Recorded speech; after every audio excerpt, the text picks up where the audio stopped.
Sebuah rumah yang berada di Jalan Kesayangan, Kelurahan Pegadungan, Kalideres, Jakarta Barat terbakar. Kepulan asap terlihat keluar dari lantai 2 rumah. Petugas suku dinas penanggulangan kebakaran dan penyelamatan wilayah Jakarta Barat yang berada di lokasi langsung berusaha mencari titik api yang berada di dalam rumah. Tak hanya itu, sejumlah petugas damkar juga terlihat naik ke atas genting rumah untuk memadamkan api agar tidak merembet ke rumah warga yang berada di sebelahnya.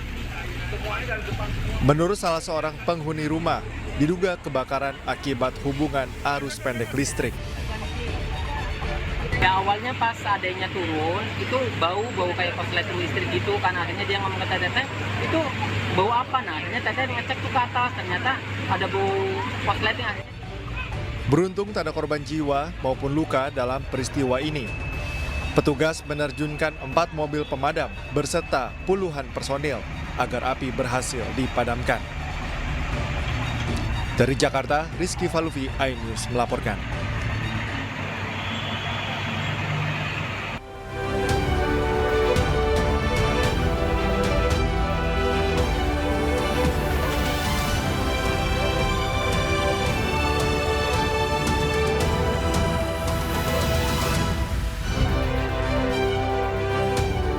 Tiga pasangan Capres dan Cawapres tanda tangani deklarasi kampanye damai pemilu 2024 di KPU.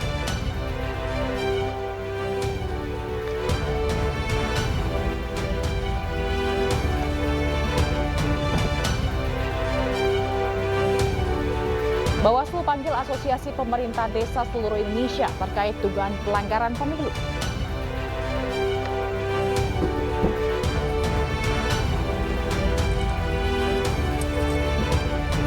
Hamas dan Israel berwacana memperpanjang masa gencatan senjata setelah membebaskan 179.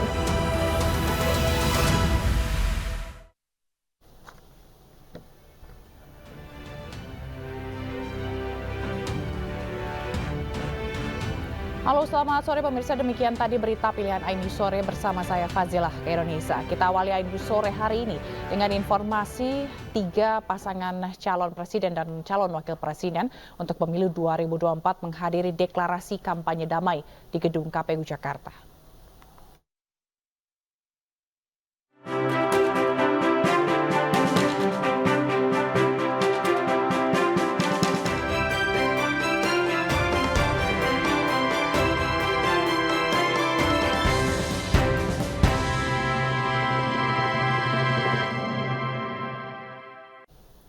Pemirsa, 3 pasangan calon presiden dan calon wakil presiden untuk pemilu 2024 menghadiri deklarasi kampanye damai di gedung KPU Jakarta. Capres Partai Perindo nomor urut 3 Ganjar Pranowo bersama pasangannya Mahfud MD hadir memenuhi undangan KPU dalam acara deklarasi kampanye damai pemilu 2024 hari ini di gedung KPU Jakarta. 2 pasangan calon lainnya juga hadir untuk memulai tahapan kampanye pemilu 2024 yang akan dimulai esok hari. Dalam acara ini, KPU juga menerima penyerahan rekor muri oleh pendiri Muri Jaya Suprana untuk rekor kirap bendera peserta pemilu terbanyak. 3 pasangan calon presiden dan calon wakil presiden juga melakukan penandatanganan plakat deklarasi kampanye pemilu damai 2024 bersama dengan pimpinan partai-partai politik dan perwakilan calon anggota DPD. Komisi Pemilihan Umum telah menetapkan jadwal kampanye resmi untuk pemilu 2024 yang dimulai pada 28 November 2023 hingga 10 Februari 2024.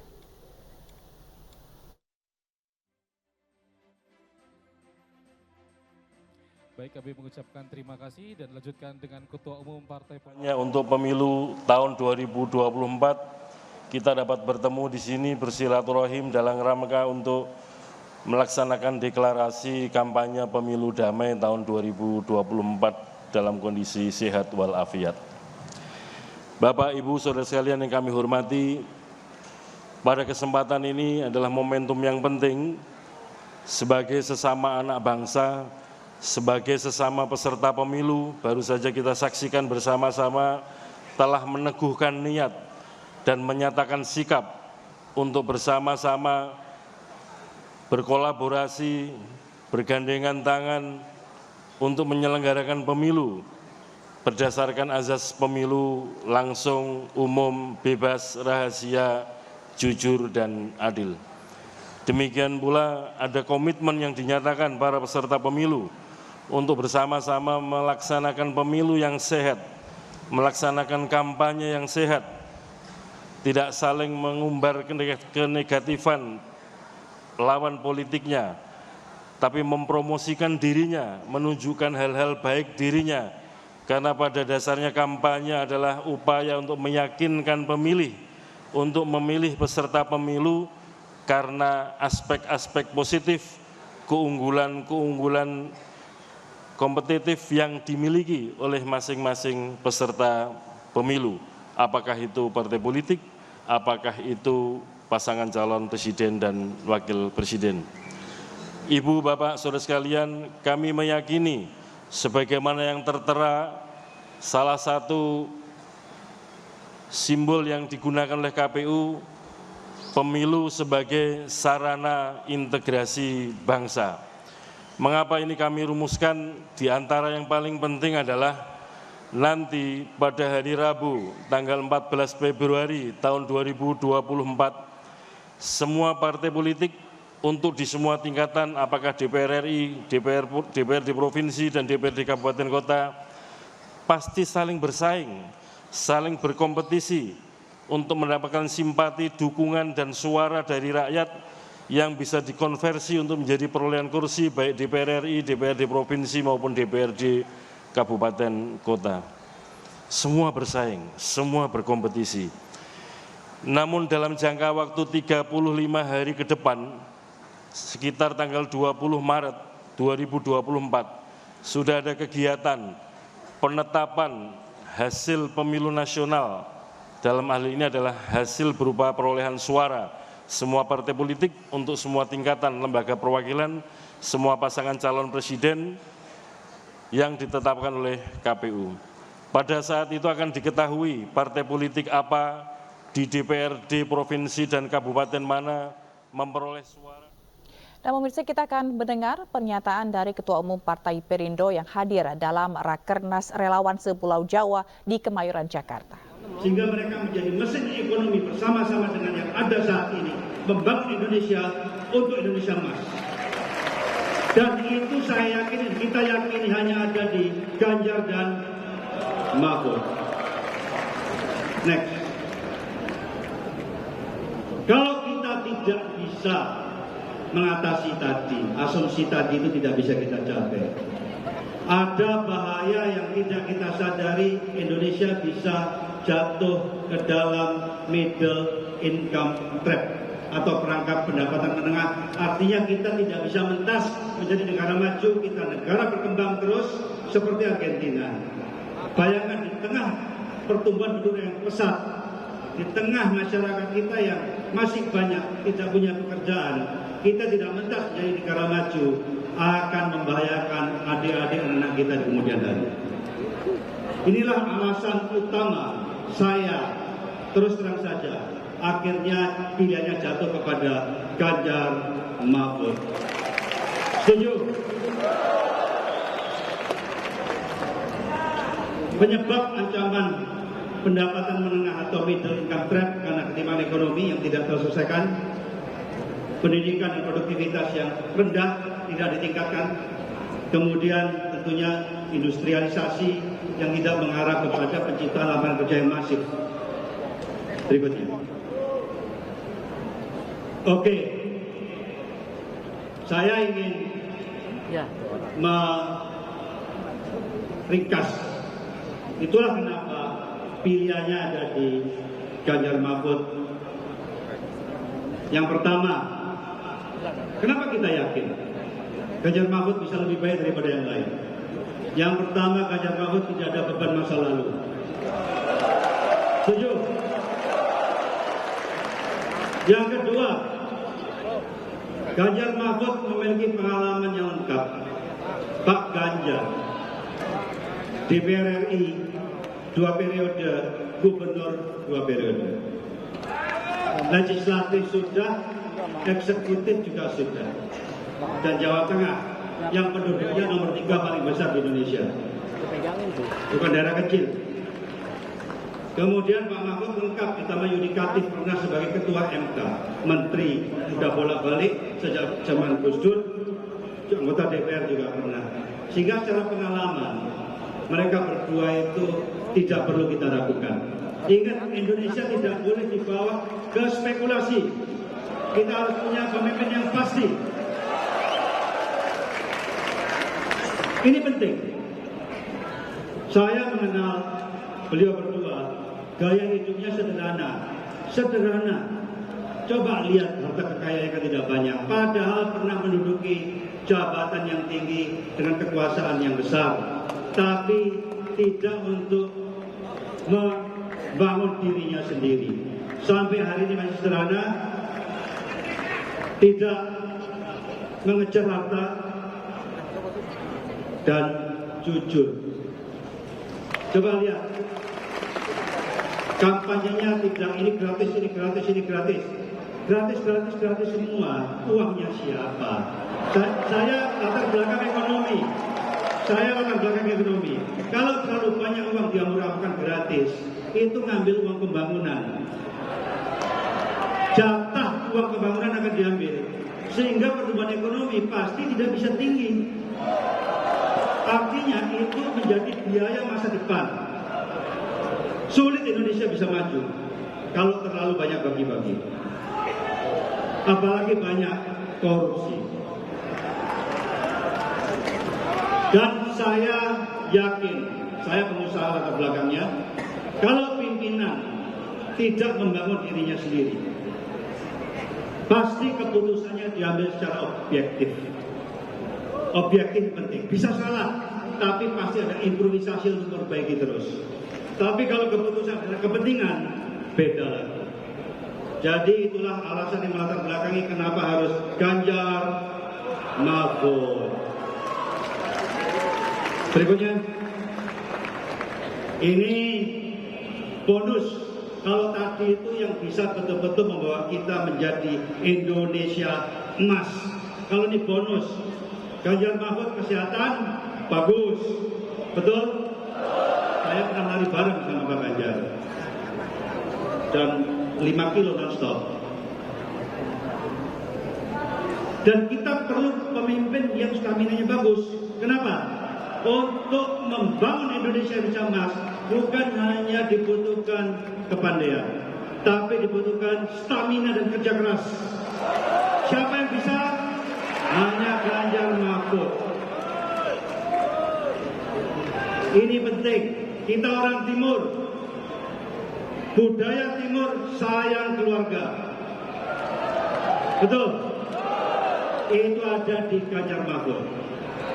Punya istri. Ini juga ada kalah pentingnya. Ganjar Mahfud penampilannya layak. Pak Ganjar itu ganteng. Saya tanya ibu-ibu, ganteng nggak? Ganteng. Betul Bu Mega?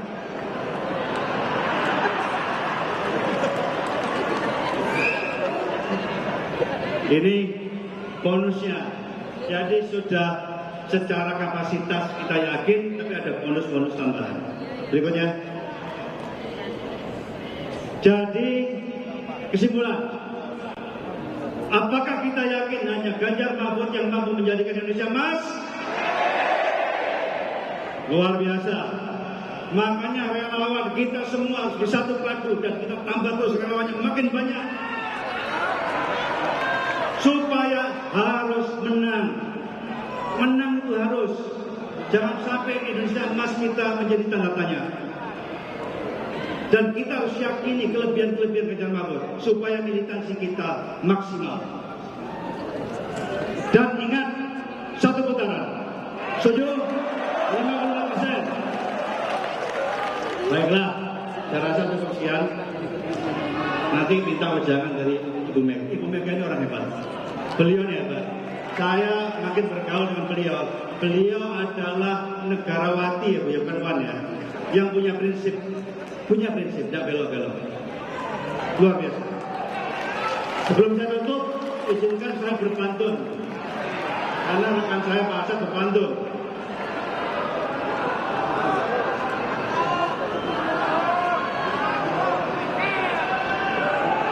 Berjalan sepanjang pesisir, menikmati indahnya samudra. Ganjar Mahfud hadir untuk Indonesia maju dan sejahtera.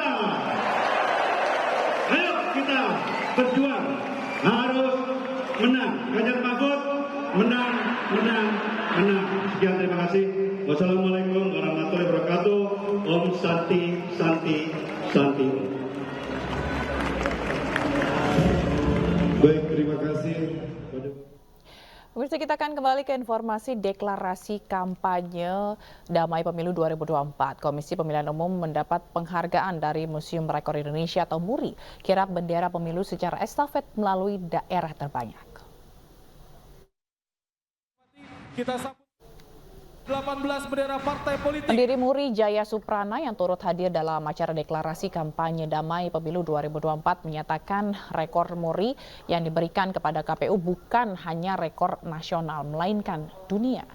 Piagam rekor dunia ini dianugerahkan atas rekor kirap bendera partai politik peserta pemilu secara estafet melalui daerah terbanyak yang pernah diselenggarakan di dunia.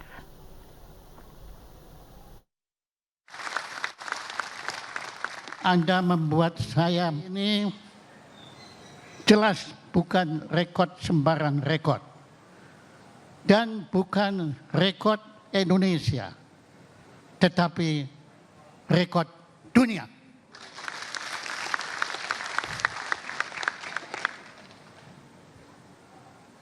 Namun anugerah rekod ini disertai harapan.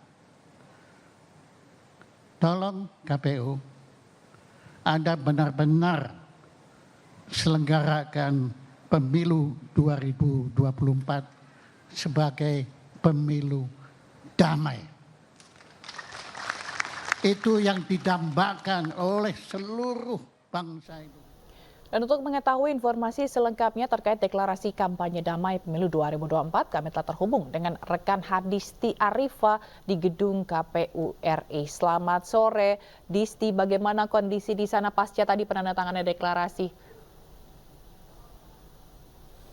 Ya, selamat sore Zila dan juga pemirsa. Acara deklarasi pemilu damai 2024 baru saja selesai dilakukan di gedung KPU RI, di mana acara deklarasi ini dihadiri oleh seluruh pasangan calon capres dan juga cawapres di Pilpres 2024. Di antaranya adalah Ganjar Pranowo bersama dengan Mahfud MD, kemudian ada Prabowo Subianto bersama dengan Gibran Raka Buming Raka, dan Anies Baswedan bersama dengan Muhaimin Iskandar.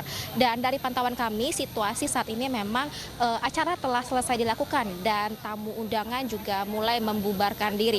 Tadi selain daripada seluruh pasangan calon peserta Pilpres 2024 juga dihadiri oleh pimpinan partai politik dan kemudian juga instansi penyelenggara pemilu yakni TNI, Polri, Bawaslu dan juga instansi-instansi lainnya. Dan Zila dan juga pemirsa, bahwa deklarasi hari ini memang juga sebagai persiapan untuk dilakukannya kampanye yang memang mulai pada besok hari, tepatnya 28 November 2023, sekaligus juga deklarasi ini menjadi penutupan kirap pemilu yang sudah dilakukan dengan berkeliling di seluruh Indonesia. Dan dari rangkaian acara tadi memang acara dimulai pada pukul 15 waktu Indonesia Barat, dan dimulainya pada pukul tersebut merupakan mundur dari jadwal seharusnya yang sebelumnya rencananya akan digelar pada pukul 14 waktu Indonesia Barat. Dan tadi dari rangkaian acara ini diawali dengan pertunjukan hiburan yang disuguhkan kepada tamu undangan seperti penampilan marching band, kemudian dilanjutkan oleh penyerahan rekor MURI terhadap kirap bendera peserta pemilu secara estafet dari daerah terbanyak. Kemudian dilanjutkan dengan pembacaan naskah deklarasi yang kemudian ditandatangani oleh seluruh pasangan calon presiden dan juga calon wakil presiden pada Pilpres 2024, yang mana tadi ini juga disaksikan langsung oleh instansi berupa Kapolri, Panglima, Ketua Bawaslu dan juga Ketua KPU.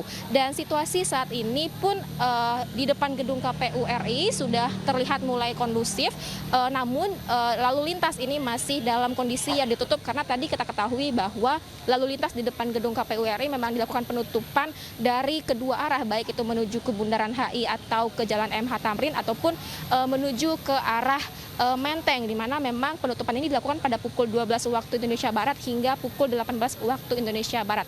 Dan Zila, apa sih sebenarnya menjadi tujuan dari deklarasi Pemilu Damai 2024 ini adalah untuk menciptakan situasi politik yang damai, tenang dan juga aman pada pemilu 2024 nanti. Begitu Zila.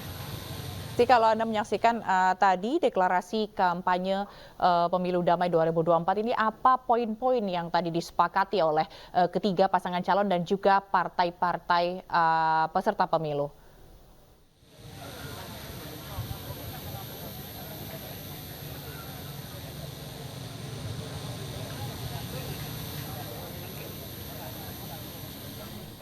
Baik, Disti, apa saja poin-poin yang disepakati oleh para pasangan Capres-Cawapres dalam deklarasi tadi, dalam penandatanganan dan juga yang disepakati oleh partai-partai peserta pemilu? Ya, Zila dan juga pemirsa, tadi dalam pembacaan deklarasi ataupun dalam gelaran acara deklarasi Pemilu Damai 2024 ini memang menyebutkan poin-poin berupa seperti apa arahan untuk melakukan kampanye, begitupun tadi yang telah ditangkap oleh para paslon dari Capres dan juga Cawapres mengenai harus seperti apa aturan kampanye yang akan mereka lakukan nantinya, begitu Zila. Baik, Disti, berarti kalau untuk lalu lintas di sana tadi Anda menyampaikan masih ada penutupan jalan, itu artinya sampai nanti pukul 18 ini jalan di depan KPU masih belum bisa dilewati, begitu ya? Ya Zila, memang penutupan jalan ini dilakukan dari pukul 12 waktu Indonesia Barat hingga pukul 18 waktu Indonesia Barat, di mana tadi memang diperkirakan deklarasi Pemilu Damai ini akan selesai pada 17:30 waktu Indonesia Barat. Artinya memang hingga pukul 18 waktu Indonesia Barat jalan ataupun lalu lintas di depan gedung KPU RI ini masih belum bisa dilintasi, begitu Zila. Baik, tentunya nanti masih ada waktu begitu ya, dan nanti rekan-rekan atau masyarakat yang ingin pulang ini melewati gedung KPU ini sudah lihat dan update informasinya begitu ya mengenai pembukaan jalan. Baik, terima kasih Disti atas informasinya langsung dari depan gedung KPU Jakarta. Selamat bertugas kembali.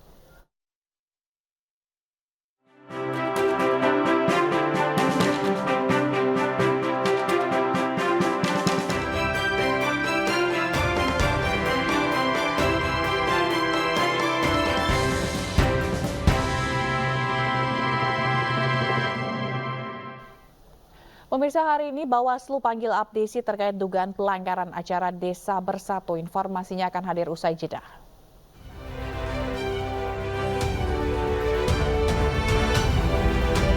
Pemirsa, ribuan relawan tim pemenangan Ganjar Mahfud sepulau Jawa hadiri rapat konsolidasi di Kemayoran, Jakarta. Pertemuan itu untuk memastikan tahapan penyelenggaraan pemilu yang jujur dan adil.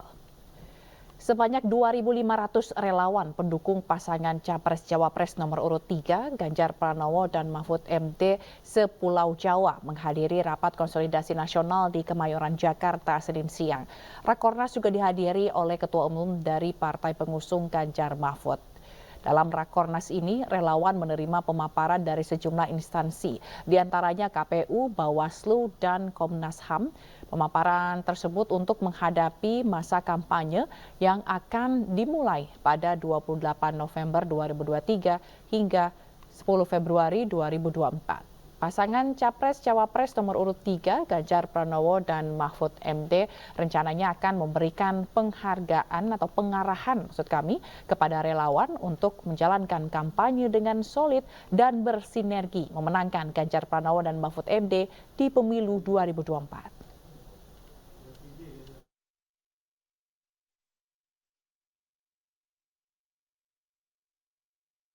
Para relawan dengan sejumlah peraturan yang sudah disiapkan yang terkait dengan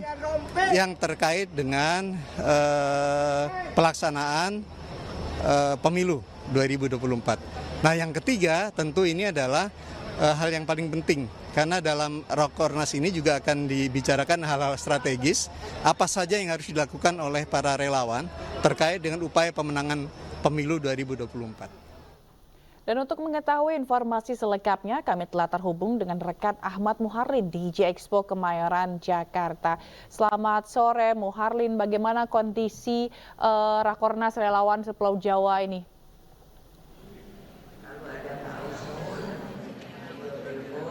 Selamat sore Zila dan juga pemirsa, ini terlihat dari di belakang saya ribuan simpatisan dan juga relawan dari pasangan presiden dan calon presiden nomor urut 3 yaitu Ganjar Pranowo dan juga Mahfud MD yang berasal dari seluruh daerah di Pulau Jawa menghadiri rapat nasional yang dimana sejak pagi hari ini ribuan massa ini sudah terlihat memenuhi acara Rakornas yang digelar di Hall B J-Expo Kemayoran, Jakarta Pusat. Dalam agenda rapat koordinasi nasional ini turut dihadiri juga oleh masing-masing dari para ketua umum pendukung pasangan calon Ganjar Mahfud. Di antaranya ada ketua umum PDIP Megawati Soekarno Putri, lalu juga ada ketua umum dari Partai Perindo yaitu Haritanu Sudibyo, lalu kemudian ada perwakilan dari P3 yaitu dari wakil ketuanya, lalu juga ada perwakilan dari Partai Hanura. Selain itu juga ada jajaran dari tim pemenangan nasional Ganjar Mahfud. Jila dan juga pemirsa, ini jelang dimulainya kampanye hari pertama yang dimulai Selasa esok hari. Dalam acara ini nantinya masing-masing dari para ketua umum partai juga akan memberikan arahan kepada para relawan yang hadir, di antaranya mengenai lingkup segmen kerja dari para relawan yang di antaranya para relawan ini menggarap lingkup pemilih muda, buruh tani, kelompok agama, akademisi, dan juga media sosial. Termasuk juga arahan, pembekalan, dan masukan mengenai pandangan-pandangan agar bisa menyatukan persepsi serta gerakan dinamis dan terukur dari para relawan. Melalui rapat ini juga nanti akan dikeluarkan rekomendasi yang akan menjadi pedoman bagi para relawan. Hal ini tentunya juga untuk demi memenangkan pasangan Ganjar Pranowo dan Mahfud MD pada pemilu 2024 mendatang. Selain itu, tim pemenangan nasional Ganjar Mahfud juga tadi meluncurkan hotline, di mana hotline ini diperuntukkan untuk aduan yang bisa digunakan oleh masyarakat jika nanti ditemukan adanya pelanggaran serta kecurangan selama masa kampanye. Tadi juga sempat ada pemaparan dari Komisi Pemilihan Umum dan juga Bawaslu yang memberikan arahan mengenai berjalannya pemilu nanti agar bisa berjalan dengan baik dan lancar begitu, dan juga tidak ada perpecahan antar kubu. Jila dan juga pemirsa, hingga saat ini rapat masih berlangsung dan kita masih memantau terus agenda rapat koordinasi yang rencananya ini digelar hingga malam nanti. Sementara itu yang bisa kami sampaikan dari J-Expo Kemayoran, Jakarta Pusat. Kembali ke Jila di studio. Baik, terima kasih Muharlin atas laporan Anda langsung dari Kemayoran, Jakarta. Selamat bertugas kembali. Pemirsa, puluhan ribu warga Jember hadiri sholawat kebangsaan, gema Quran, dan sholawat untuk Indonesia Sejahtera. Acara ini juga turut dihadiri Cawapres Mahfud MD dan Ketua Umum DPP Partai Perindo Haritanu Sudibyo.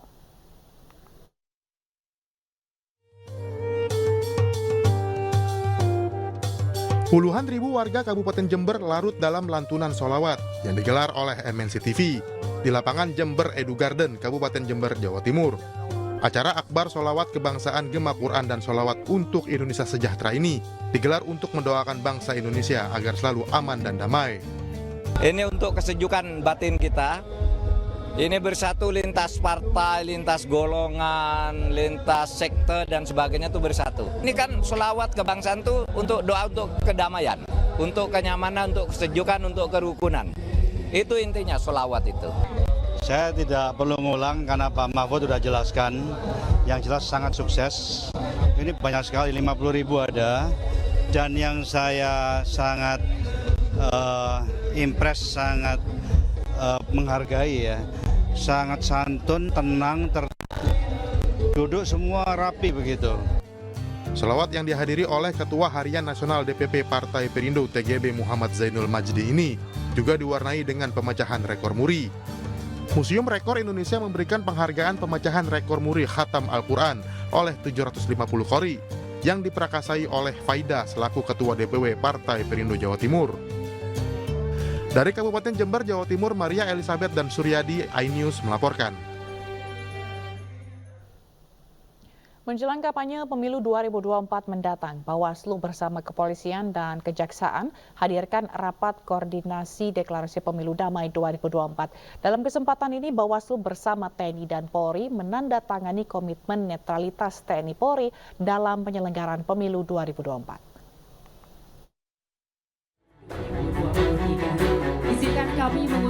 Rakornas Gakumdu dihadiri oleh Ketua Bawaslu Rahmat Bagja, Kapolri Jenderal Listio Sigit Prabowo, Panglima TNI Jenderal Agus Subianto, ketiga calon presiden dan wakil presiden juga turut hadir, yakni pasangan Anies Baswedan Muhaimin Iskandar, Prabowo Subianto Gibran Raka Buming Raka, Ganjar Pranowo Mahfud MD.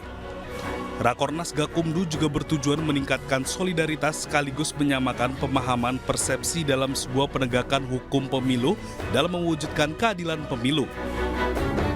Rakornas mengangkat tema Gakumdu mengawal pemilu 2024 yang demokratis dan bersahabat. Bawaslu bersama TNI dan Polri menandatangani komitmen netralitas TNI Polri dalam penyelenggaraan pemilu 2024. Dalam kesempatan tersebut, Kapolri Jenderal Listio Sigit Prabowo meminta masyarakat agar jangan terprovokasi dengan adanya hoaks yang bisa memecah belah bangsa. Yang penting masyarakat jangan terprovokasi dengan adanya hoaks, dengan adanya ajakan-ajakan hasutan yang kemudian bisa memecah belah persatuan dan kesatuan. Sementara itu, Panglima TNI Jenderal Agus Subianto juga kembali menegaskan bahwa TNI tidak boleh berpolitik praktis. TNI dan Polri juga telah membuat deklarasi damai di setiap wilayah. TNI aktif tidak boleh berpolitik praktis. Apabila berpolitik praktis akan ada hukuman tindakan pidana ataupun teguran dari pimpinannya. Dan kita juga dengan Polri sudah membuat deklarasi damai di setiap wilayah.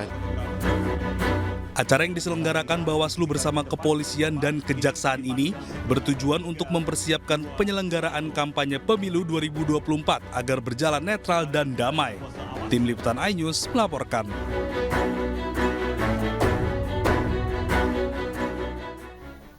Pemirsa, hari ini Bawaslu panggil Abdesi terkait dugaan pelanggaran acara Desa Bersatu. Dalam acara yang digelar pada 19 November lalu, Abdesi diduga tidak netral dengan mendukung terhadap salah satu pasangan Capres-Cawapres.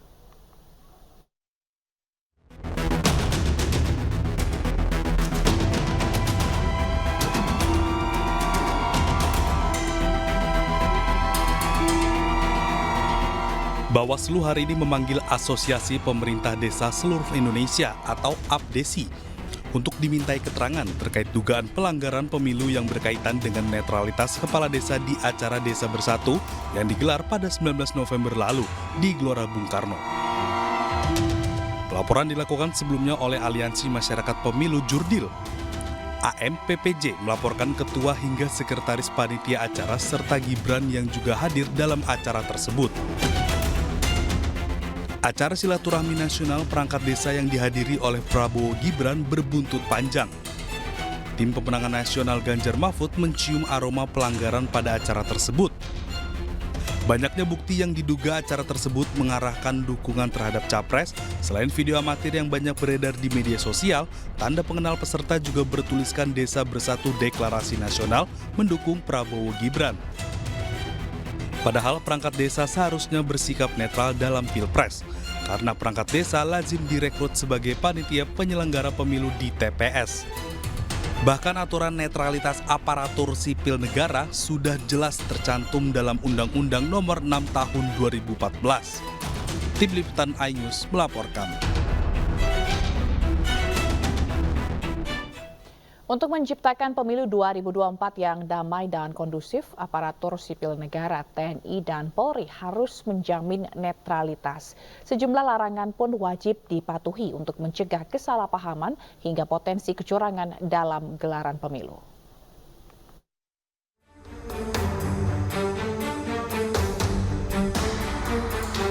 Isu netralitas aparatur sipil negara jelang pemilu 2024 menjadi sorotan. Hal tersebut menjadi perbincangan pasca putusan MK yang mengabulkan gugatan batas usia Capres-Cawapres pada pemilu 2024. Dugaan ketidaknetralan terjadi saat perangkat desa dan kepala desa yang tergabung dalam kelompok Desa Bersatu menggelar acara yang diduga deklarasi dukungan kepada Prabowo Gibran di Jakarta. Acara itu pun dihadiri Gibran Rakabuming Raka dan sejumlah elit partai pendukung. Tak hanya itu, isu netralitas pejabat di pemilu 2024 juga mendapat perhatian dari Wakil Presiden RI ke-10 dan ke-12 Yusuf Kala. Menurut JK, pejabat pemerintah yang tidak netral harus mendapat hukuman karena mereka dianggap melanggar sumpah jabatan. Bukan saja hukuman dunia, hukuman akhirat bagi siapa saja yang melaksanakan pemilu ini tidak sebaik-baiknya dan seadil-adilnya. Aturan netralitas aparatur sipil negara tercantum dalam Undang-Undang Nomor 5 Tahun 2014. Pasal 2 menyatakan setiap ASN harus patuh pada asas netralitas dengan tidak berpihak dari segala bentuk pengaruh manapun dan tidak memihak kepada kepentingan tertentu. ASN, TNI, dan Polri diharapkan mampu menjaga netralitas sepanjang gelaran pemilu. Bahkan mereka dilarang menghadiri kegiatan kampanye kecuali bertugas menjaga keamanan. Mereka juga dilarang memasang atribut parpol atau capres-cawapres hingga berfoto bersama peserta pemilu. ASN yang tidak netral bisa terkena sanksi moral hingga sanksi administratif. Dan yang terpenting, seluruh peserta pemilu diharapkan mampu bertarung jujur dan sesuai aturan tanpa menghalalkan segala cara. Dari Jakarta, Tim Liputan iNews melaporkan.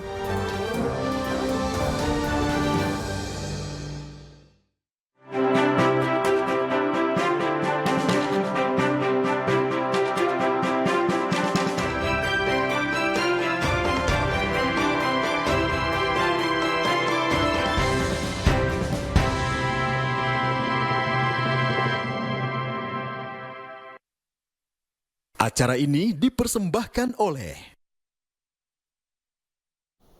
Hilang kendali sebuah minibus mewah terbakar di ruas tol Bintaro, Tangerang Selatan, Banten. Informasinya akan hadir usai jeda. Tetaplah bersama kami.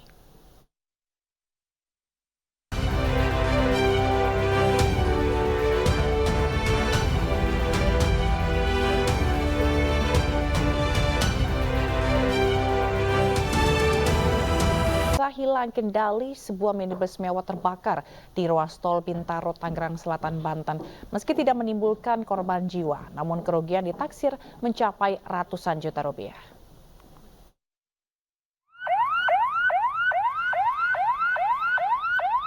Inilah video amatir yang terekam kamera ponsel warga saat sebuah minibus terbakar di ruas tol Bintaro, Tangerang Selatan, Banten. Sebelum terbakar, minibus sempat menabrak tiang penerangan jalan hingga terbalik ke arah sebaliknya. Meski tidak menimbulkan korban jiwa, namun kerugian ditaksir mencapai ratusan juta rupiah. Menurut pihak kepolisian, sang pengemudi dapat diselamatkan oleh pengendara lainnya yang saat itu sedang melintas. Minibus yang kondisinya sudah hangus terbakar baru dapat dievakuasi 2 jam kemudian setelah mobil derek tiba di TKP. Kanan dan menabrak daripada tiang listrik, kemudian keluar jalur dan akhirnya terbalik mobil dan keluar asap dan terbakar. Pak, untuk kondisi supir gimana? Kondisi supir alhamdulillah baik-baik saja dan tidak ada korban jiwa. Akibat peristiwa ini, arus lalu lintas di ruas tol Bintaro sempat mengalami kemacetan panjang hingga sejauh 2 km. Kasus kecelakaan ini pun ditangani Satlantas Polres Tangerang Selatan. Dari Tangerang Selatan, Banten, Nunung Purnomo, iNews melaporkan. Pemirsa, hari ini ratusan warga desa Rawaburung, Kabupaten Tangerang berunjuk rasa di Jalan Perimeter Utara, akses Bandara Soekarno-Hatta, Jakarta. Warga menuntut uang ganti rugi bangunan yang dipakai untuk landasan pacu runway 3.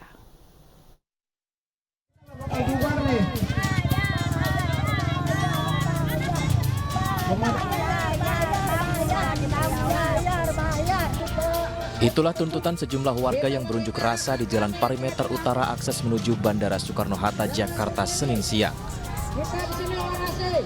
Warga Rawaburung, Kabupaten Tangerang menuntut pembayaran rumah mereka yang digusur untuk perluasan landasan pacu runway 3 Soekarno-Hatta. Sudah 5 tahun tanah mereka belum juga dibayarkan Angkasa Pura II Bandara Soekarno-Hatta. Sebagai bentuk protes, warga yang didominasi emak-emak dan anak-anak ini membawa spanduk, poster, dan bendera kuning turun ke akses jalan menuju bandara dan Jakarta. Ini waktu ini kan saya diukur per meter yang katanya mau dibayar. Ternyata saya dijajakin uang. Saya udah ke pengadilan, udah ke sini, udah sering demo saya nih. Tapi dianggap sepele, mau dia kan orang pintar, Angkasa Pura. Kami kan orang bodoh. 97 bidang tanah diantaranya rumah permanen dan non-permanen diakui warga masih belum dibayar pihak Angkasa Pura II yang ditempati lebih dari 1.000 warga. Padahal pihak Angkasa Pura sebelumnya menjanjikan akan mengganti rugi tanah warga tersebut. Akibat aksi ini, Jalan Perimeter Utara akses menuju Bandara Soekarno-Hatta dan Jakarta mengalami kemacetan panjang. Dari Tangerang, Banten, Hasnugara, iNews melaporkan. Pasca bentrok antar ormas di Kota Bitung, Sulawesi Utara, Sabtu pekan lalu, saat ini polisi sudah menangkap 7 terduga pelaku yang menyebabkan 3 orang korban, 1 orang meninggal dunia, 2 lainnya luka-luka.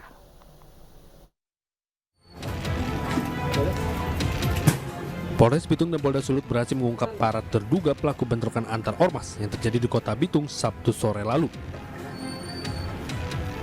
Kapolda Sulut didampingi Kapolres Bitung, Direskrimum dan Kabid Humas Polda Sulut beserta Forkopimda Bitung menggelar konferensi pers di Polres Bitung Minggu malam.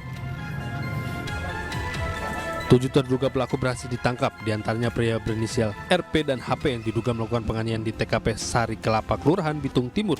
5 terduga pelaku lainnya di TKP Jalan Sudirman, pria inisial GK, FL, BI, MP, dan RA. Selain itu, polisi juga mengamankan barang bukti diantaranya 5 sajam jenis parang, pedang samurai, badik, dan anak panah serta 2 buah kayu totara. Kapolda mengatakan kondisi Kota Bitung saat ini sudah mulai kondusif dan menghimbau masyarakat tidak terprovokasi dengan orang-orang yang ingin mengacaukan Kota Bitung.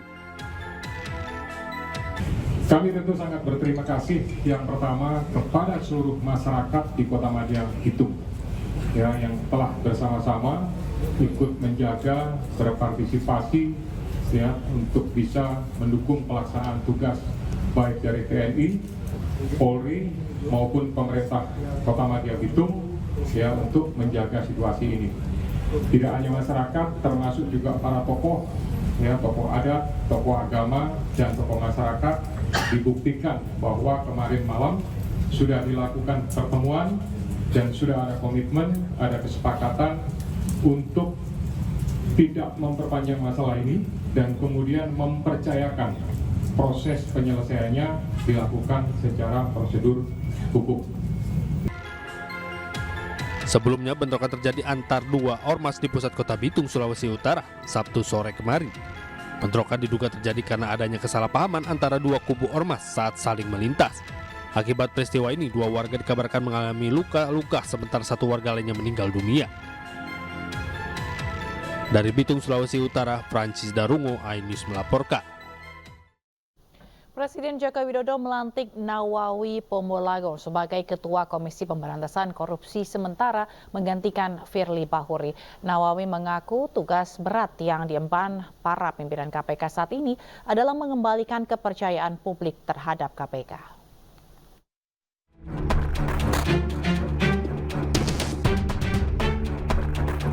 Presiden Joko Widodo melantik Nawawi Pomolango sebagai Ketua Komisi Pemberantasan Korupsi sementara di Istana Negara Senin pagi.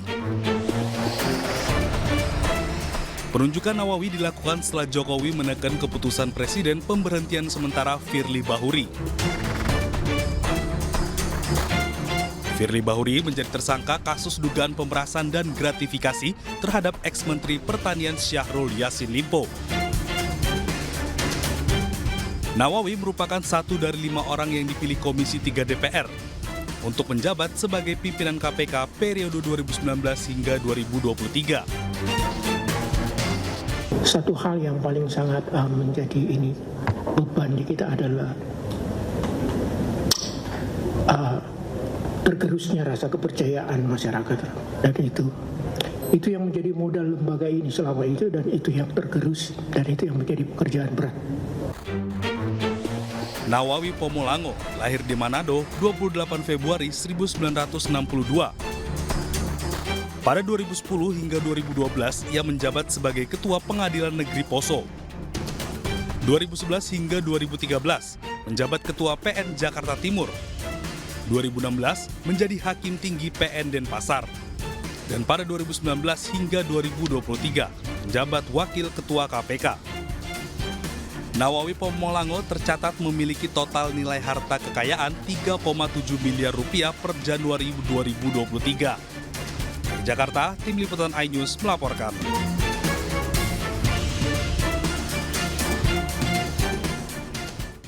Hamas dan Israel berwacana memperpanjang masa gencatan senjata setelah membebaskan 179 sandera dari kedua pihak.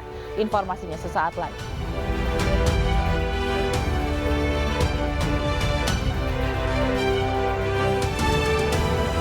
Presiden Joko Widodo mengecam keras serangan Israel ke Palestina. Kecaman disampaikan Jokowi saat membuka International Summit of Religious Authorities atau pertemuan para pemimpin agama.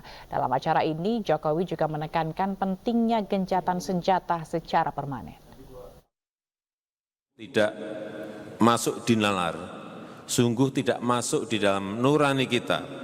Di dunia yang super modern sekarang ini, masih terjadi perang dan pembantaian secara terang-terangan yang merenggut warga sipil, yang merenggut perempuan dan anak-anak.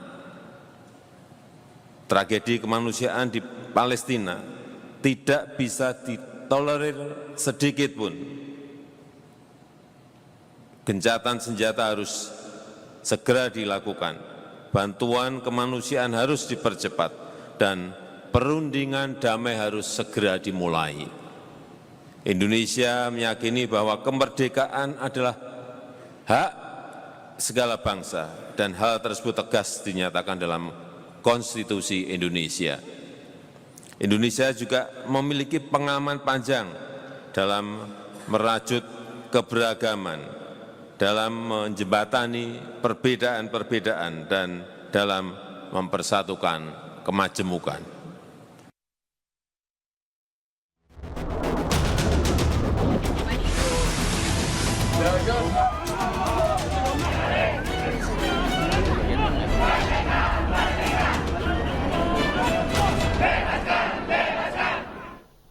Pemirsa, jangan kemana-mana karena usai jeda ini sore akan dibawakan oleh rekan Mirva Suri.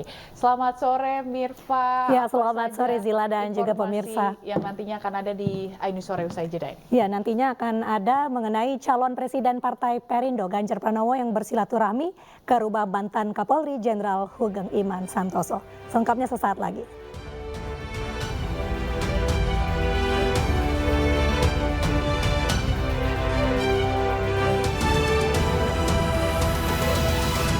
Pemirsa, 3 pasangan calon presiden dan calon wakil presiden untuk pemilu 2024 menghadiri deklarasi kampanye damai di gedung KPU Jakarta.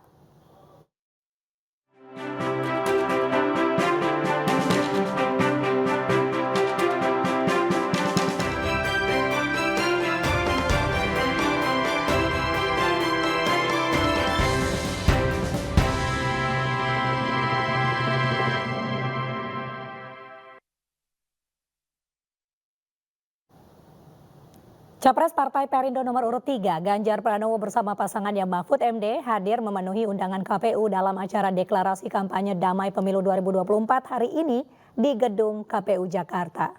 Dua pasangan calon lainnya juga hadir untuk memulai tahapan kampanye pemilu 2024 yang akan dimulai esok hari. Dalam acara ini, KPU juga menerima penyerahan rekor muri oleh pendiri MURI, Jaya Suprana, untuk rekor kirap bendera peserta pemilu terbanyak. 3 pasangan calon presiden dan wakil presiden juga melakukan penandatanganan plakat deklarasi kampanye pemilu damai 2024 bersama dengan pimpinan partai-partai politik dan perwakilan calon anggota DPD. Komisi Pemilihan Umum telah menetapkan jadwal kampanye resmi untuk pemilu 2024 yang dimulai pada 28 November 2023 hingga 10 Februari 2024.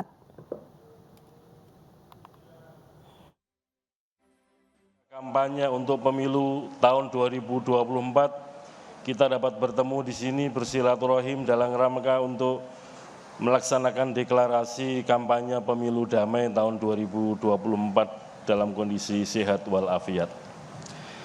Bapak, Ibu, Saudara sekalian yang kami hormati, pada kesempatan ini adalah momentum yang penting sebagai sesama anak bangsa, sebagai sesama peserta pemilu. Baru saja kita saksikan bersama-sama telah meneguhkan niat dan menyatakan sikap untuk bersama-sama berkolaborasi, bergandengan tangan untuk menyelenggarakan pemilu berdasarkan azas pemilu langsung, umum, bebas, rahasia, jujur, dan adil. Demikian pula ada komitmen yang dinyatakan para peserta pemilu untuk bersama-sama melaksanakan pemilu yang sehat, melaksanakan kampanye yang sehat, tidak saling mengumbar kenegatifan lawan politiknya, tapi mempromosikan dirinya, menunjukkan hal-hal baik dirinya, karena pada dasarnya kampanye adalah upaya untuk meyakinkan pemilih untuk memilih peserta pemilu karena aspek-aspek positif, keunggulan-keunggulan kompetitif yang dimiliki oleh masing-masing peserta pemilu, apakah itu partai politik, apakah itu pasangan calon presiden dan wakil presiden. Ibu, Bapak, Saudara sekalian, kami meyakini sebagaimana yang tertera salah satu simbol yang digunakan oleh KPU, pemilu sebagai sarana integrasi bangsa. Mengapa ini kami rumuskan? Di antara yang paling penting adalah nanti pada hari Rabu tanggal 14 Februari tahun 2024 semua partai politik untuk di semua tingkatan, apakah DPR RI, DPRD Provinsi, dan DPRD Kabupaten Kota, pasti saling bersaing, saling berkompetisi untuk mendapatkan simpati, dukungan, dan suara dari rakyat yang bisa dikonversi untuk menjadi perolehan kursi baik DPR RI, DPRD Provinsi maupun DPRD Kabupaten Kota. Semua bersaing, semua berkompetisi. Namun dalam jangka waktu 35 hari ke depan, sekitar tanggal 20 Maret 2024, sudah ada kegiatan penetapan hasil pemilu nasional.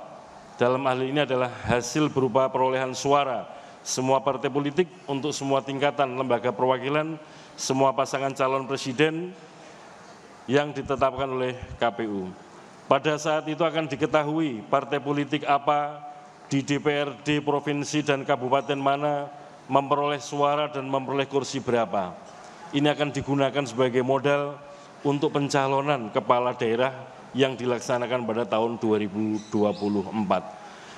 Ukuran untuk mendapatkan tiket dapat mencalonkan pasangan calon kepala daerah adalah minimal perolehan kursi 20% kursi DPRD atau suara sah untuk DPRD di tempatnya masing-masing minimal 25%.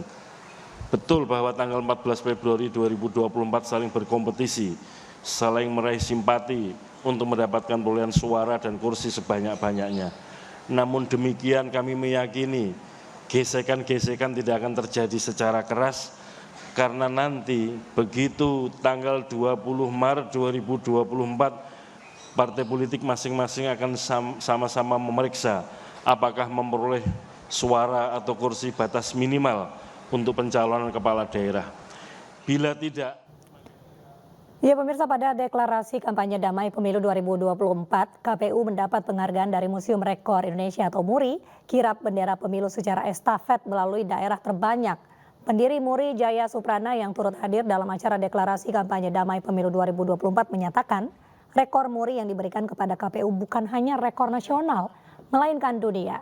Piagam rekor dunia ini dianugerahkan atas rekor kirap bendera partai politik peserta pemilu secara estafet melalui daerah terbanyak yang pernah diselenggarakan di dunia. Terima kasih.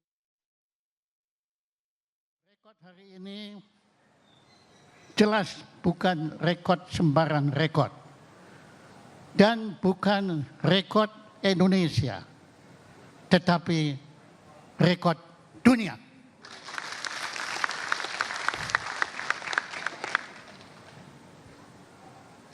Namun anugerah rekor ini disertai harapan. Tolong KPU, Anda benar-benar selenggarakan pemilu 2024 sebagai pemilu damai. Itu yang didambakan oleh seluruh bangsa Indonesia ini. Hari ini Bawaslu memanggil Abdesi terkait dugaan pelanggaran acara Desa Bersatu. Dalam acara yang digelar 19 November lalu, Abdesi diduga tidak netral dengan mendukung terhadap salah satu pasangan Capres-Cawapres.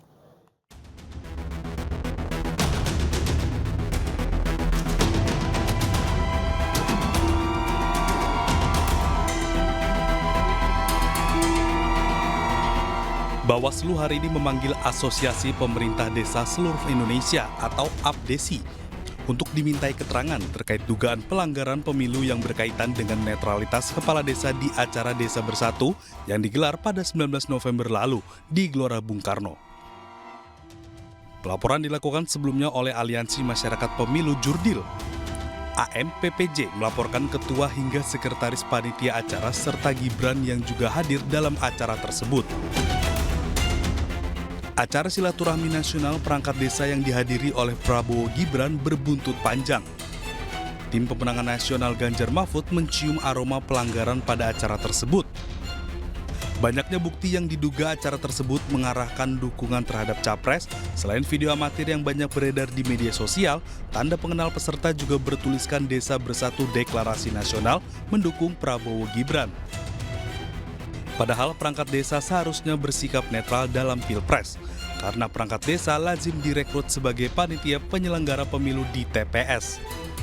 Bahkan aturan netralitas aparatur sipil negara sudah jelas tercantum dalam Undang-Undang Nomor 6 Tahun 2014. Tim Liputan iNews melaporkan. Sementara itu pemirsa, Indonesia Police Watch mempertanyakan pemanggilan ratusan kepala desa di Karanganyar, Jawa Tengah oleh polisi. IPW menilai pemanggilan kades oleh polisi di masa pemilu dikhawatirkan bermuatan politis. Menurut Ketua IPW Sugeng Teguh Santoso, pemanggilan 176 kepala desa oleh polisi di Karanganyar, Jawa Tengah bisa menimbulkan pertanyaan dan spekulasi di masyarakat. Adapun pemanggilan 176 kepala desa ini terkait pertanggungjawaban dana bantuan provinsi tahun 2020 hingga 2022. Pemeriksaan berlangsung mulai hari ini hingga Rabu esok. Sementara itu pemirsa, menurut polisi pemanggilan para kepala desa bertujuan untuk menggali motif dugaan pemotongan dana desa yang dinilai tidak sesuai spesifikasi. Berarti ada indikasi kabupaten lain akan pihak-pihak yang kami data ini sudah di dua wilayah yang kami lakukan kualifikasi, ya, yang di Karanganyar. Kemudian kalau kita melihat dari ada tersebut berarti ada beberapa modus. Ini yang sedang kami berupaya untuk ungkap apakah benar atau tidak, ya. Yaitu adanya dugaan pemotongan dana proyek yang diterima oleh para kepala desa. Yang kedua, kualitas pekerjaan tidak sesuai dengan spesifikasi. Ya. Status kasus ini masih dalam pemanggilan ini sangat riskan, dinilai politis oleh pihak-pihak tertentu. karena Kabupaten Karanganyar, Boyolali, dan Klaten adalah wilayah-wilayah kantong PDIP. Panggilan saat ini bisa dinilai sebagai satu tindakan yang sifatnya politis, bukan penegakan hukum semata terkait dengan pengusutan kasus dugaan korupsi dana desa. IPW menyarankan agar Polda Jateng menunda proses pemeriksaan ini sampai dengan selesainya pemilu. Calon Presiden Partai Perindo Ganjar Pranowo bersilaturahmi ke rumah mantan Kapolri Jenderal Hugeng Iman Santoso. Istri Hugeng, Merianti Ruslani, mengagumi keramahan dan kesederhanaan Ganjar. Calon Presiden nomor urut 3 yang didukung Partai Perindo, Ganjar Pranowo, bersilaturahmi ke rumah mantan Kapolri Mendiang Jenderal Hugeng Iman Santoso di Depok, Jawa Barat. Ganjar bertemu dengan istri Jenderal Hugeng, Merianti Ruslani. Mereka berbincang hangat dan santai. Meri Hugeng mengagumi sosok Ganjar yang ramah dan sederhana. Ia berpesan agar Ganjar senantiasa memberikan yang terbaik untuk bangsa dan negara. Ya, saya minta supaya tetap kuat, tetap membuat yang terbaik untuk bangsa dan negara. Itu saja. Dan saya gugum akan kesederhanaannya orangnya, ramah tamahnya beliau selalu. Ya, saya senang. Pokoknya dekat dengan rakyat masyarakat. Itu perlu. Satu-satunya.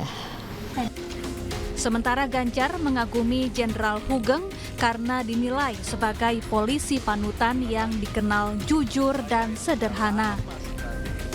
Dari Depok, Jawa Barat, Salam Rahmat, Wildan Aulia, iNews melaporkan. Pemirsa, untuk menciptakan pemilu 2024 yang damai dan kondusif, aparatur sipil negara, TNI dan Polri harus menjamin netralitas. Sejumlah larangan pun wajib dipatuhi untuk mencegah kesalahpahaman hingga potensi kecurangan dalam gelaran pemilu.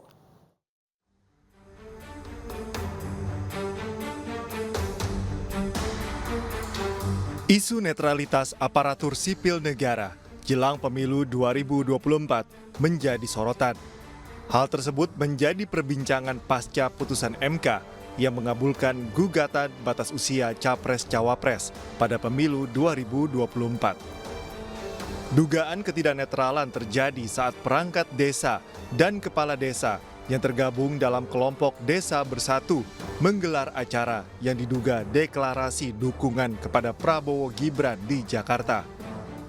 Acara itu pun dihadiri Gibran Rakabuming Raka dan sejumlah elit partai pendukung. Tak hanya itu, isu netralitas pejabat di pemilu 2024 juga mendapat perhatian dari Wakil Presiden RI ke-10 dan ke-12 Yusuf Kala. Menurut JK, pejabat pemerintah yang tidak netral harus mendapat hukuman karena mereka dianggap melanggar sumpah jabatan.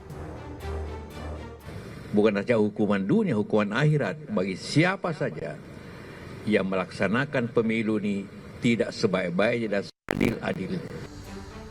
Aturan netralitas aparatur sipil negara tercantum dalam Undang-Undang Nomor 5 Tahun 2014. Pasal 2 menyatakan setiap ASN harus patuh pada asas netralitas dengan tidak berpihak dari segala bentuk pengaruh manapun dan tidak memihak kepada kepentingan tertentu. ASN, TNI, dan Polri diharapkan mampu menjaga netralitas sepanjang gelaran pemilu. Bahkan mereka dilarang menghadiri kegiatan kampanye kecuali bertugas menjaga keamanan. Mereka juga dilarang memasang atribut parpol atau capres-cawapres hingga berfoto bersama peserta pemilu. ASN yang tidak netral bisa terkena sanksi moral hingga sanksi administratif. Dan yang terpenting, seluruh peserta pemilu diharapkan mampu bertarung jujur dan sesuai aturan tanpa menghalalkan segala cara. Dari Jakarta, Tim Liputan iNews melaporkan. Pemirsa, jelang masa kampanye terbuka, berbagai persiapan pengamanan terus ditingkatkan jajaran Kepolisian Daerah Istimewa Yogyakarta. Potensi konflik dalam pemilu telah dipetakan mulai masa kampanye hingga pasca kampanye. Peningkatan pengamanan pemilu secara intensif terus dilakukan jajaran Polda Daerah Istimewa Yogyakarta jelang kampanye yang akan dimulai pada 28 November besok. Berbagai peningkatan latihan simulasi rangkaian pengamanan pemilu 2024 dilakukan dengan memetakan titik wilayah kerawanan konflik. Kapolda Daerah Istimewa Yogyakarta, Irjen Pol Suwondo Nainggolan, mengaku telah mengantongi data titik-titik kerawanan, pelanggaran hingga konflik akibat pemilu. Seluruh anggota Kepolisian Polda Daerah Istimewa Yogyakarta berjumlah 10.300 personel akan dikerahkan mengamankan jalannya pemilu hingga selesai.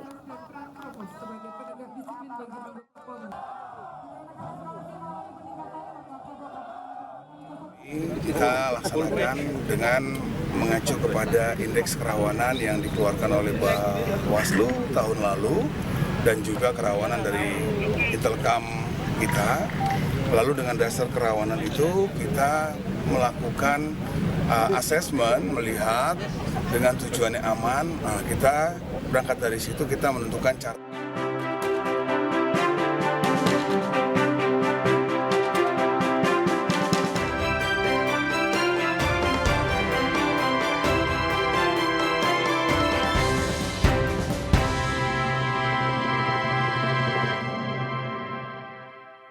Presiden Joko Widodo melantik Nawawi Pomolango sebagai Ketua Komisi Pemberantasan Korupsi sementara menggantikan Firly Bahuri. Nawawi mengaku tugas berat yang diemban para pimpinan KPK saat ini adalah mengembalikan kepercayaan publik terhadap KPK.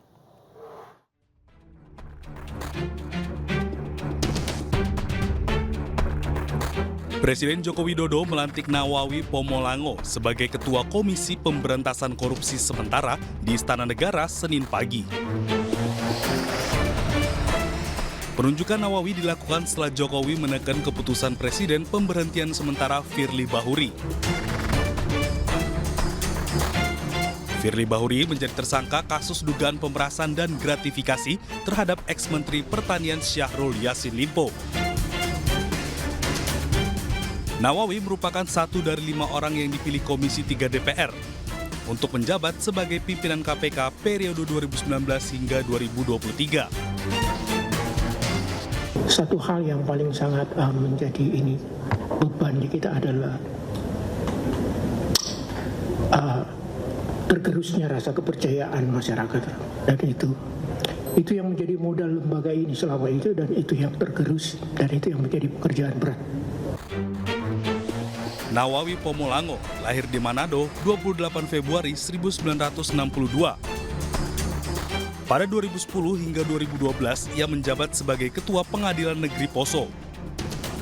2011 hingga 2013 menjabat Ketua PN Jakarta Timur. 2016 menjadi Hakim Tinggi PN Denpasar. Dan pada 2019 hingga 2023 menjabat Wakil Ketua KPK. Nawawi Pomolango tercatat memiliki total nilai harta kekayaan 3,7 miliar rupiah per Januari 2023. Dari Jakarta, Tim Liputan iNews melaporkan. Pemirsa, hilang kendali, sebuah minibus mewah terbakar di ruas tol Bintaro, Tangerang Selatan, Banten. Informasinya usai jeda.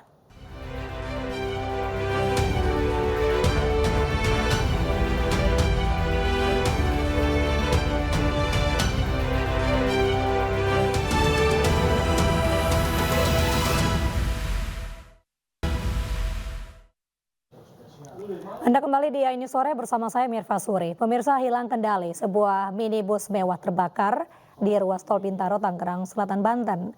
Meski tidak menimbulkan korban jiwa, namun kerugian mencapai ratusan juta rupiah.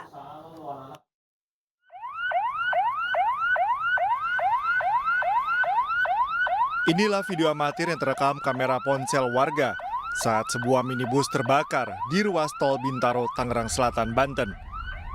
Sebelum terbakar, minibus sempat menabrak tiang penerangan jalan hingga terbalik ke arah sebaliknya. Meski tidak menimbulkan korban jiwa, namun kerugian ditaksir mencapai ratusan juta rupiah. Menurut pihak kepolisian, sang pengemudi dapat diselamatkan oleh pengendara lainnya yang saat itu sedang melintas. Minibus yang kondisinya sudah hangus terbakar baru dapat dievakuasi 2 jam kemudian setelah mobil derek tiba di TKP. Kanan dan menabrak daripada tiang listrik. Kemudian keluar jalur dan akhirnya terbalik mobil dan keluar asap dan terbakar. Pak, untuk kondisi supir gimana? Kondisi supir alhamdulillah baik-baik saja dan tidak ada korban jiwa. Akibat peristiwa ini, arus lalu lintas di ruas tol Bintaro sempat mengalami kemacetan panjang hingga sejauh 2 km. Kasus kecelakaan ini pun ditangani Satlantas Polres Tangerang Selatan. Dari Tangerang Selatan, Banten, Nunung Purnomo, iNews melaporkan. Pemirsa, hari ini ratusan warga desa Rawaburung, Tangerang, Banten berunjuk rasa di Jalan Perimeter Utara, akses Bandara Soekarno-Hatta, Jakarta. Warga menuntut uang ganti rugi bangunan yang dipakai untuk landasan pacu runway 3.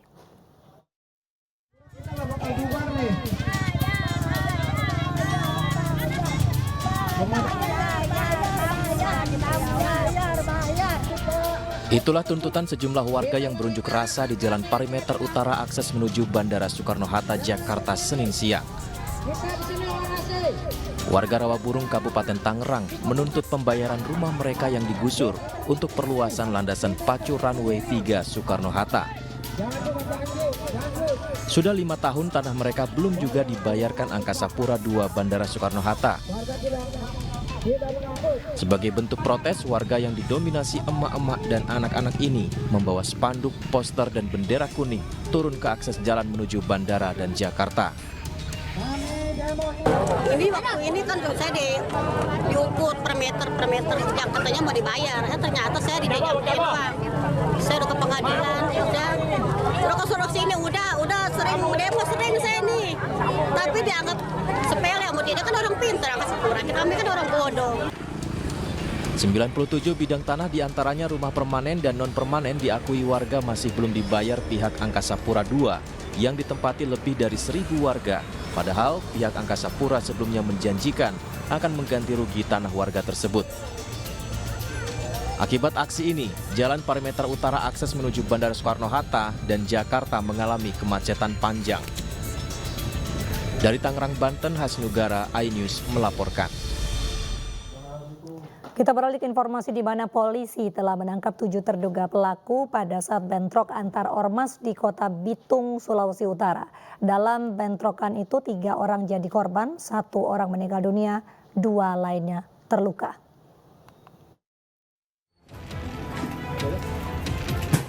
Polres Bitung dan Polda Sulut berhasil mengungkap para terduga pelaku bentrokan antar ormas yang terjadi di Kota Bitung Sabtu sore lalu. Kapolda Sulut didampingi Kapolres Bitung, Direskrimum dan Kabid Humas Polda Sulut beserta Forkopimda Bitung menggelar konferensi pers di Polres Bitung Minggu malam. 7 terduga pelaku berhasil ditangkap, diantaranya pria berinisial RP dan HP yang diduga melakukan penganiayaan di TKP Sari Kelapa, Kelurahan Bitung Timur. 5 terduga pelaku lainnya di TKP Jalan Sudirman, pria inisial GK, FL, BI, MP, dan RA. Selain itu, polisi juga mengamankan barang bukti diantaranya 5 sajam jenis parang, pedang samurai, badik, dan anak panah serta 2 buah kayu totara. Kapolda mengatakan kondisi Kota Bitung saat ini sudah mulai kondusif dan menghimbau masyarakat tidak terprovokasi dengan orang-orang yang ingin mengacaukan Kota Bitung.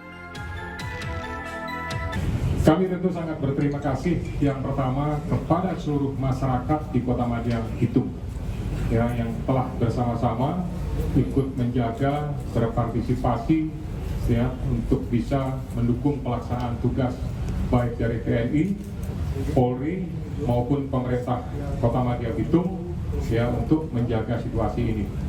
Tidak hanya masyarakat, termasuk juga para tokoh, tokoh adat, tokoh agama, dan tokoh masyarakat dibuktikan bahwa kemarin malam sudah dilakukan pertemuan dan sudah ada komitmen, ada kesepakatan untuk tidak memperpanjang masalah ini dan kemudian mempercayakan proses penyelesaiannya dilakukan secara prosedur hukum.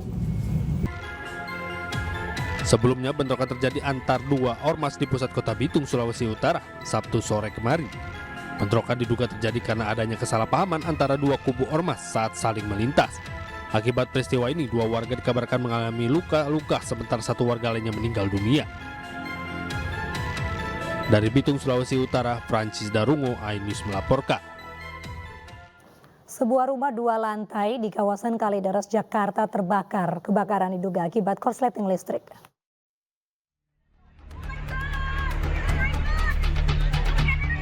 Sebuah rumah yang berada di Jalan Kesayangan, Kelurahan Pegadungan, Kalideres, Jakarta Barat terbakar. Kepulan asap terlihat keluar dari lantai 2 rumah. Petugas suku dinas penanggulangan kebakaran dan penyelamatan wilayah Jakarta Barat yang berada di lokasi langsung berusaha mencari titik api yang berada di dalam rumah. Tak hanya itu, sejumlah petugas damkar juga terlihat naik ke atas genting rumah untuk memadamkan api agar tidak merembet ke rumah warga yang berada di sebelahnya. Menurut salah seorang penghuni rumah, diduga kebakaran akibat hubungan arus pendek listrik. Ya, awalnya pas adanya turun, itu bau kayak korsleting listrik gitu kan. Akhirnya dia ngomong ke teteh, itu bau apa? Nah, akhirnya teteh ngecek tuh ke atas, ternyata ada bau korsleting. Beruntung tak ada korban jiwa maupun luka dalam peristiwa ini. Petugas menerjunkan 4 mobil pemadam berserta puluhan personil agar api berhasil dipadamkan. Dari Jakarta, Rizky Falufi, iNews melaporkan. Pemirsa, akibat buruknya infrastruktur, warga desa Besowangi Utara, Polewali Mandar, Sulawesi Barat terpaksa ditandu sejauh 10 km menuju rumah duka. Selain sulitnya akses jalan, warga juga harus melewati sejumlah sungai. Dan informasi yang akan hadir sekaligus menutup jumpa kita di iNews sore hari ini. Perkembangan informasi terkini akan hadir di iNewsroom bersama rekan Anissa Dasuki. Saya Mirva Suri undur diri, terima kasih. Sampai jumpa.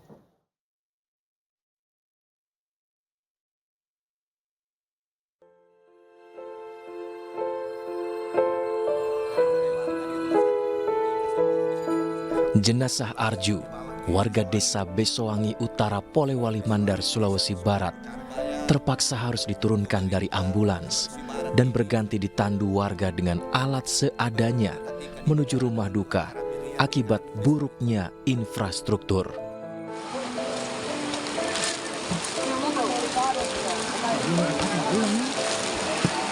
Sekelompok warga ini harus menandu jenazah sejauh 10 km.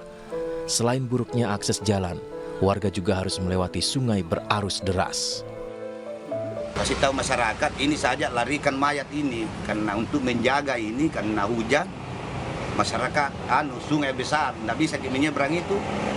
Sepanjang tidak bisa menyeberang ini otomatis ini kita tinggal sama mayat ini di pinggir sungai bermalam karena tidak jembatan. Karena tidak ada jembatan. Menurut warga, saat musim hujan tiba, masyarakat setempat sulit keluar masuk desa dan beraktivitas, terutama jika dalam kondisi darurat. Hal ini lantaran jalan yang berlumpur dan tidak dapat dilalui kendaraan. Dari kejadian ini warga berharap ada perhatian khusus dari pemerintah setempat untuk memperbaiki infrastruktur desa. Dari Polewali Mandar, Sulawesi Barat, Huzair Zainal, iNews melaporkan.